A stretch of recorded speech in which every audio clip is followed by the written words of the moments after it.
And that's the view from our new hotel room. I mean, look how much room there is here. You could easily fit about 6 bodies on the floor. That's 6.2 more than we could fit in the last one. We've even got a wardrobe this time. You could easily have an employee in here. I mean, look how big the shower is. You could cry here for days and no one would even know. And look how much space there is under the sink. Like, look how much room there is for the beds. You've got a bed here. And another bed here. There's even like your own personalized safe that uses its own code.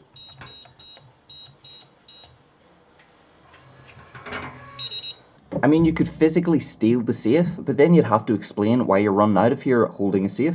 So all in all, I'd definitely give this place 2 thumbs up. We're checking out of Amsterdam today, so this is our last day in Amsterdam. And to be honest, we're checking out in 9 minutes, so I'll make this quick and brief, or very informative and brief. We went to a carnival last night. And that's the end of that story. So we went to a carnival last night, and the lovely Mr. Ruairi grew here. He played the game where you get 3 beanbags and you have to throw them at 8 cans, and if you get them all, you get a prize. On his first go, he managed to knock out all 8, and then he got this absolute monstrosity, fully equipped with body bag. Here's some of the cool stuff I got while I've been here. Here's an adorably angry looking Pikachu. We got this adorable little frowny face in the Stadschart Center. This is the place where you can get those little Pikachu's hats that were also customized. At the end of the event, I asked could I have a couple of the Pikachu hats, and they said yes. So I just took them all. Another adorable little item that I found in one of the stalls in Amsterdam city centre was a little Eevee beanie. Look how adorable that is. And we're checking out in 4 minutes. So I'll continue a rundown of Amsterdam once we're actually checked out. It'll probably end up being in the airport or an island, because I did bump into Reversal and his crew, which was, ooh, it was interesting.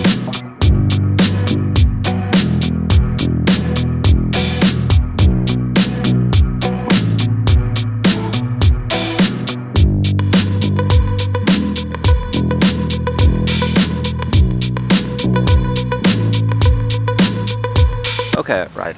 So everything's been recorded on his camera, so I'm gonna just give the gist. So basically, there have been like hurricanes or storms or something all over like Ireland, UK type area. I'm not really sure on the details, but I got a message from EasyJet saying our flight for tonight has been cancelled. The nearest flight EasyJet can get us from Amsterdam to Belfast is Wednesday.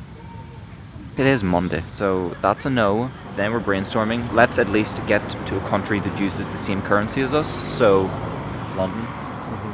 It's a good country. So we're checking for flights for London. There's a flight from London to Belfast. Was it tomorrow? At like 5 p.m. or 8 p.m. or something around there. We're not renting another hotel room for the night, because this is getting expensive really fast. We had discussed sleeping in the airport, which actually we might still have to do. There's a very high chance we're going to be sleeping in an airport. So, what? Spider. Oh, Mom, there's so many spiders here. As it currently stands, we're either going to be staying at an airport tonight, we might be able to get to London tonight, we might be able to stay in a friend's house, might be in a keyword here, but we're not getting back home till tomorrow. That is a fact. I mean, it sucks and everything, but I'd much rather be stuck here than fall out of the sky. That would be a pretty bad end to this. Wouldn't be able to edit the footage.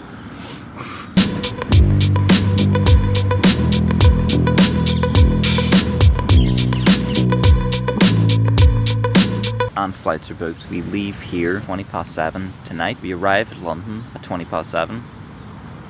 I think that's funny. And then we're in London for 24 hours in the airport, Tom Hanks style, for our flight to Belfast at 8 o'clock tomorrow evening. This probably looks like we did this all very quickly. Yeah. We've been here a long time. Spent about guts of 2 hours trying to sort this out, going through flights and possible places to stay.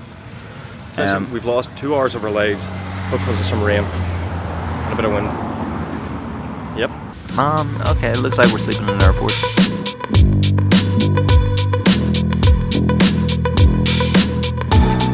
Alright, I feel like this is slightly necessary. The weather here is really lovely, but apparently the weather is so bad in Ireland right now that a woman has actually died from it. Apparently a tree fell on her. Yeah. Apparently it's like 90 to 100 mile an hour winds, so I would definitely rather, you know, not go fly through that. Yeah.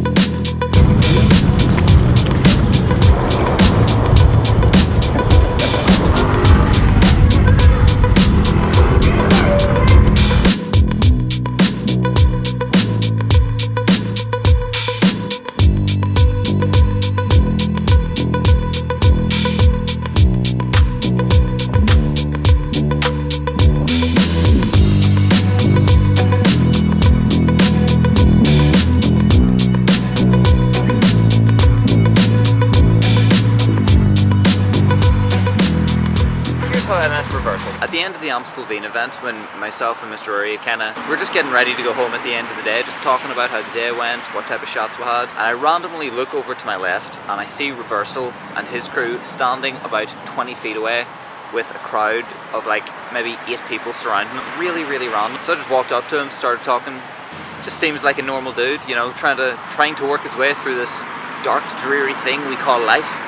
No, but seriously. So like after the event ended, there was a Suicune raid. It's happening like right beside us. So he asked me, "Do you want to do this raid?" And I was like, "Hell yeah!" So we all like rolled up to the Suicune raid. The Safari Zone event has officially ended, and now everybody's gathering up for the Suicune raid. I come from Ireland, so you know, getting the number of people can be a struggle sometimes.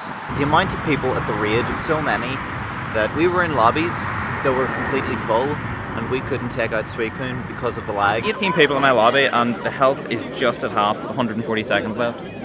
That's really slow.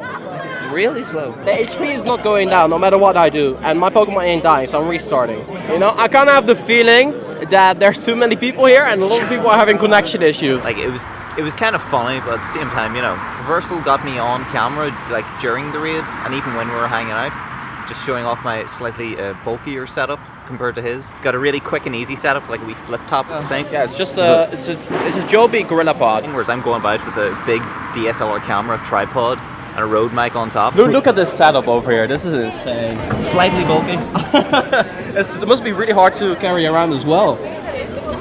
Ideally, you just want to throw it over the shoulder. You look like you know what you're doing, though. Yeah, a little bit. That was the experience with Reversal. It was just really random. It'll be interesting to see whether or not I actually end up in his videos, which, you know, I'll probably edit around it, but, you know, I guess we'll have to find out. And that's the end of that chapter. Where's the off button? Yeah, that's me, Trainer Tips and Mystic 7. There's none of my color here. What team are you anyway? Mystic. Ah, okay. I hear that sigh of disappointment right there. I imagine there's like easily 20 lobbies. Easily. Amount of people? Easily. The Ratata medal? I have it twice. Oh, damn. Like 700 something. That is dedication. I'm pretty dedicated to this game.